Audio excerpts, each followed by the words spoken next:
Welcome dear students in your physics class, chapter electricity, part 7. Today's topic is electric power. What is electric power? The rate of consumption of electric energy is called the electric power. Electric power is denoted by P and it is equals to power is equals to work upon time. Okay. Then we know that V is equals to W upon Q. Okay, so from here we can calculate that W is equals to Q into V. We will put this value in equation number 1, then the power will comes out Q into V upon T, and I is equals to Q upon T. So we can write down here P is equals to V into I. So power is equals to voltage into current. So this is our second formula of power. इसी तरह dear students हम power को कुछ different फॉर्मूले में भी explain कर सकते हैं. For example we know that V is equals to IR. Put this value in equation number 2, then we will get V की जगह रखेंगे I into R into I, and then we will get the value P is equals to I square R. This is our equation number 3. Okay, then we also know that V is equals to IR, so the current I will be V upon R. Put this value in equation number 3. Then we will get P is equals to I square R and P is equals to V. I के लिए रखेंगे V upon R, तो V upon R का whole square into R. Then V square upon R square into R. R से एक power cancel out होगी, तो P is equals to V square upon R. तो इस तरीके से आपके पास पावर की यहाँ पर फोर्थ वैल्यू भी पता चल जाएगी. Clear students? So the electric power is the rate of consumption of electric energy of an device. If we are talking about the units of electric power, then dear students, the units of electric power will be units. P is equals to work upon time. Then the unit of work done, we know that joule, time second, then the unit of power will be joule per second, or we can say that watt. So 1 watt is equals to 1 joule upon 1 second. So define 1 watt. Define 1 watt में क्या आएगा? If the potential difference across the terminal of a conductor is 1 volt, through this equation P is equals to VI. If power is equals to 1 watt and voltage is equals to 1 volt, current is equals to 1 ampere, then the power is said to be, with the potential difference across the terminal of a conductor is 1 volt and the electric current flowing through it is 1 ampere, then the electric power is said to be 1 watt. Then the commercial unit of electric power will be commercial.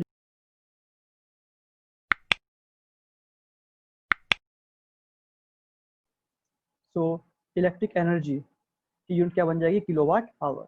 1 kilowatt hour is equals to 1 kilowatt multiply by 1 hour. 1 kilowatt hour is equals to 1 kilowatt में कितने वाट होते हैं? 1000 वाट होते हैं. और 1 घंटे में कितनी मिनट होती है? 60 मिनट्स. और 1 मिनट में होती है 60 second. So we will calculate this and we will get 1 kilowatt hour is equals to 3.6 into 10 की power 6 joule, and this will comes out BOTU, that is Board of Trade Units. So this is all about electric power and electric energy.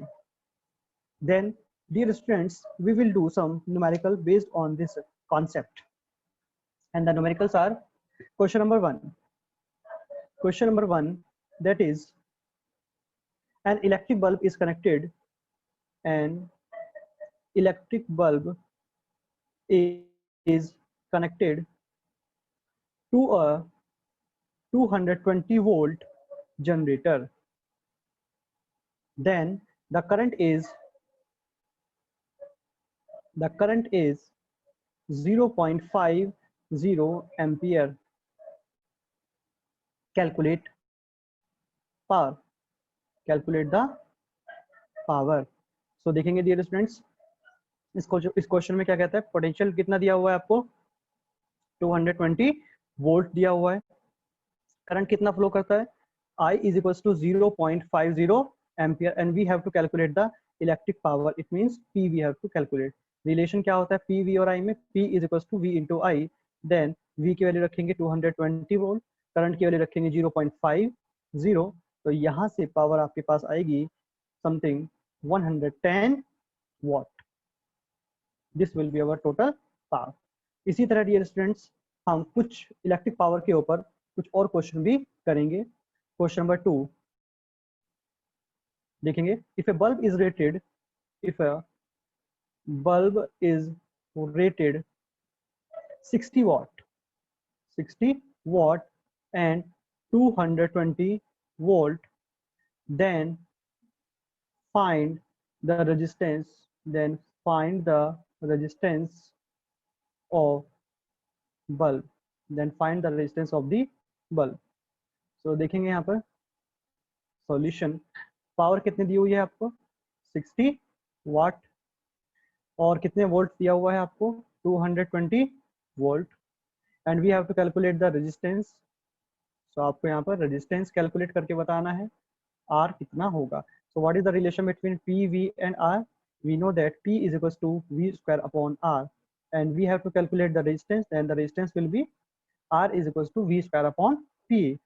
It means V की value रखेंगे 220 into 220 divided by power is 60. 0 से 0 cancel out. 2 3 जा 6, 2 1 जा 2, 2 1 जा 2. Then it will comes out something 806.887 ohm. This is our total resistance of this question. So through this way we can calculate so much things, but we just have to remember the formulas of electric power. That is, what are the formulas of electric power? First formula note down कर लीजिए. P is equals to W upon T. Second formula P is equals to VI. Third formula P is equals to V square upon R. And fourth formula P is equals to I square R. So this is all about electric power. Dear students, now we are moving on our next topic, that is heating effect of electric current. So there was a scientist named Joule, और joule ने कुछ rules दिए heating से related, जिनको हमने कहा है Joule's laws of heating effect. Joule's law of heating effect. इसमें क्या होता है? इसमें जूल्स ने कहा कि if the resistance R and time are kept constant, then the heat produced in a conductor will be directly proportional to the square of the current.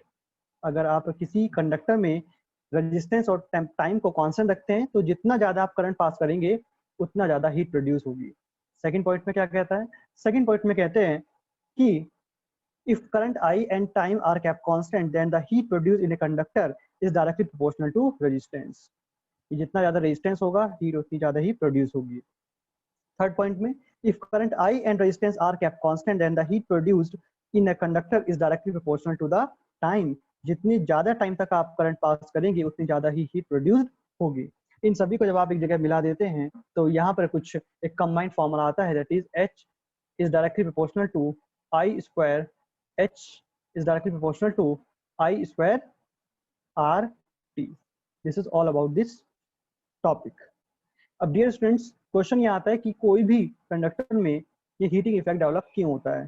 So the easiest approach for this topic is, we know that this is a conducting body and this conducting body has some resistance.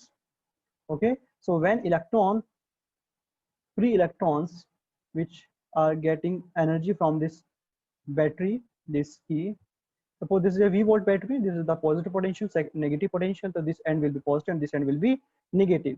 And in this conductor we have a lots of free electrons. Okay, these are the free electrons. So dear students, होता क्या है? We know that E is equals to W upon Q. तो W is equals to होता है Q into V. Each electron will get this QV energy from this battery. और ये electron हल्के से ड्रिफ्ट होते हैं आगे की तरफ, या आप कह सकते हैं ये इलेक्ट्रॉन आगे वाले इलेक्ट्रॉन को ड्रिफ्ट करते हैं. जब ये ड्रिफ्ट करते हैं तो बीच में रेजिस्टेंस आते हैं, ये रेजिस्टेंस के साथ कोलाइड करते हैं और कोलाइड करने से इनका जो एनर्जी होती है वो हीट एनर्जी के टर्म्स में लिबरेट हो जाती है. तो इस तरह यहाँ पर ये हीट एनर्जी डेवलप होती है. इस हीट एनर्जी को हम पॉजिटिव वर्क में यूज कर सकते हैं, जैसे इलेक्ट्रिक टोस्टर, जैसे इलेक्ट्रिक आयरन, जैसे electric geyser, and so much. So this is all about this heating effect. We have some practical application of this heating effect. So our topic is practical applications of heating effect of electric current. देखिए इसको हम heating effect of electric current इसलिए कह रहे हैं क्योंकि heat produce हो रही है करंट के फ्लो से. Okay, so the first appliance is electric bulb. आप सभी ने अपने घर में कभी ना कभी इलेक्ट्रिक बल्ब को तो जरूर देखा होगा. इलेक्ट्रिक बल्ब, इलेक्ट्रिक बल्ब के बारे में हम क्या जानते हैं? It is a yellow light bulb which is based on the heating effect and on passing the electric current through it, its filament which is made up of, electric bulb के अंदर एक फिलामेंट होता है इस तरीके से, this is the filament.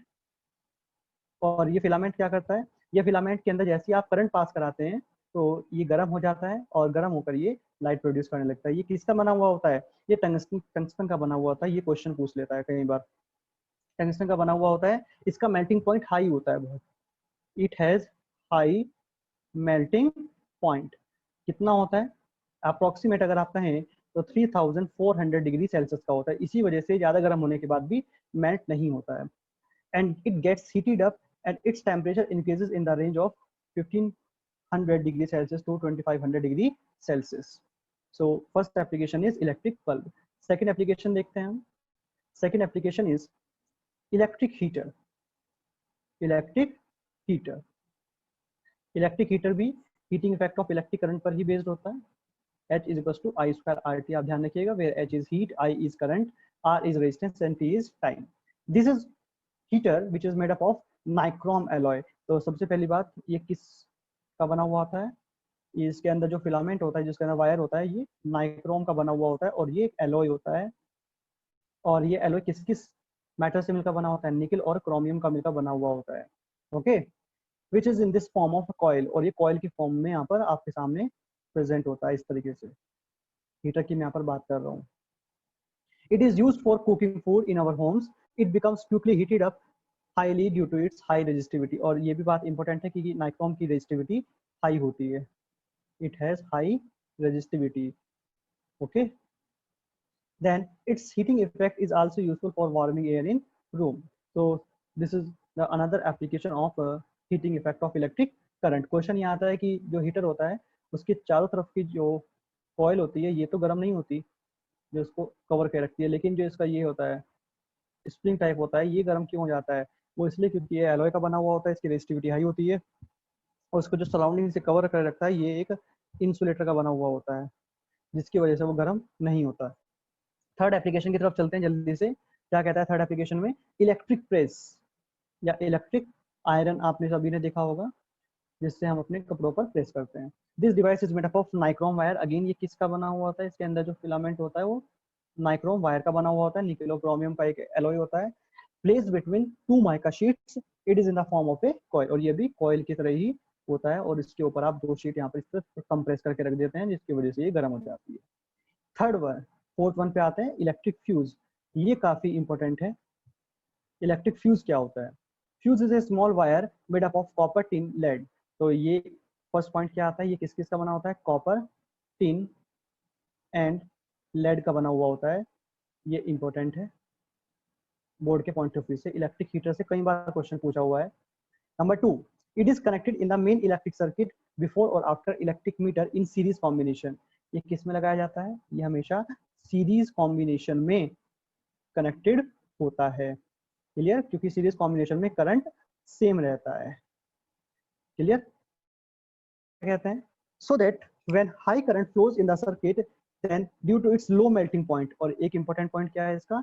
it has low melting point. इसका low melting point होता है. तो जैसे ही हल्की सी भी करंट ज्यादा पास आउट हो जाती है तो due to heating effect of electric current, देखिए H is equal to I square RT में जैसे ही आप ज्यादा करंट पास करेंगे तो हीटिंग इफेक्ट प्रोड्यूस होगा. इसका मेल्टिंग पॉइंट लो है तो मेल्टिंग पॉइंट लो होने की वजह से ज्यादा जल्दी गर्म हो जाएगा और मेल्टिंग पॉइंट लो है तो जल्दी टूट भी जाएगा और टूट जाने की वजह से ही सर्किट को ब्रेक कर देगा, जिसकी वजह से आपके जो इलेक्ट्रिकल अप्लायंसेज हैं, सपोज यहाँ से ये डिफरेंट इलेक्ट्रिकल अप्लायंसेज में इलेक्ट्रिक करंट सप्लाई कर रहा है तो वो इलेक्ट्रिकल अप्लायंसेज सब आपके डैमेज होने से बच जाएंगे just because of this electric fuse. क्यों? क्योंकि ये आपका मेन करंट को इलेक्ट्रिक फ्यूज, और इलेक्ट्रिक फ्यूज के बाद ये डिवाइड करता है। अगर एक्स्ट्रा करंट आ जाती है तो ये लो मेल्टिंग पॉइंट की वजह से ज़्यादा जल्दी गर्म हो जाता है, और जल्दी गर्म होने की होकर इसका लो मेल्टिंग पॉइंट होता है तो ये टूट जाता है, जिसकी वजह से जो हैवी करंट होती है वो आपके घर में नहीं पहुंच पाती है। Clear? As a result of this application in the circuit remain safe due to no heating effect. So this is all about this. कोई चैनल को सब्सक्राइब नहीं किया है तो आप चैनल को सब्सक्राइब कर लीजिएगा, और आगे के नोटिफिकेशन के लिए एक बेल आइकन को भी प्रेस कर दीजिएगा। थैंक यू सो मच, मिलते हैं नेक्स्ट वीडियो में।